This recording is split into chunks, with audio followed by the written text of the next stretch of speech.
I never thought life could turn upside down so unexpectedly. When he appeared in my world, I didn't even realize that he was my sister's husband. I met him at a family gathering.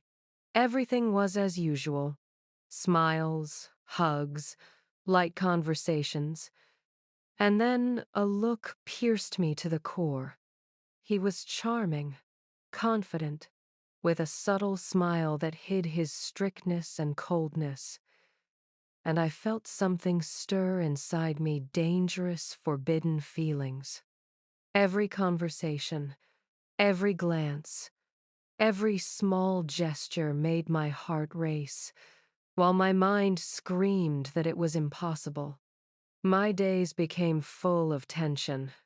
I tried to avoid encounters, limit our interactions, but accidental glances, light touches, small smiles, they only fueled my emotions.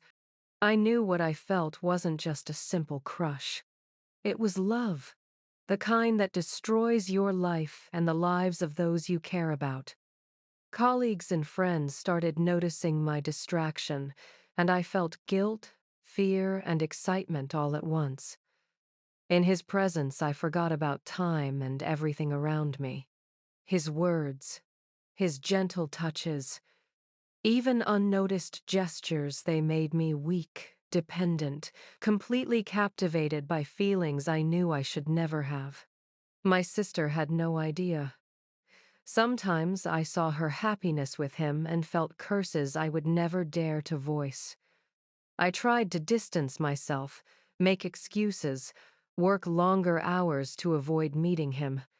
But my heart didn't listen. It longed for him even when my mind screamed, "This is wrong."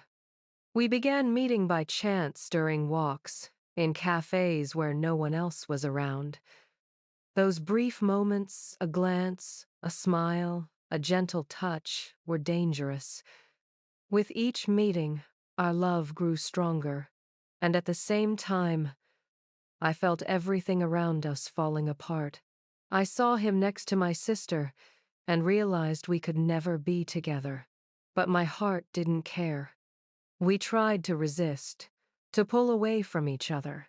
I cried at night, feeling that every day was torture because I was in love with someone who belonged to someone else.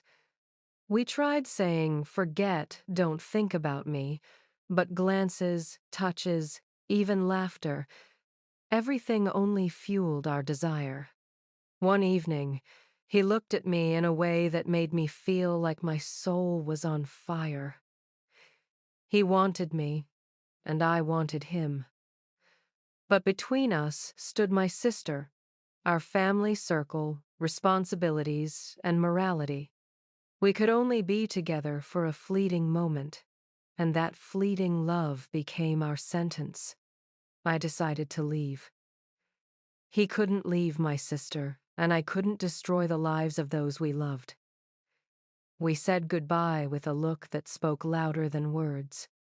I walked away, feeling my heart shattered forever, but our love remained inside, burning, intense, impossible. My life goes on, but sometimes I see his face in a crowd, sometimes I hear his voice in my dreams, and my heart tightens again. This is a love that could never happen, cursed and beautiful at the same time. And I know one thing. Sometimes the strongest love is the one that can never be realized.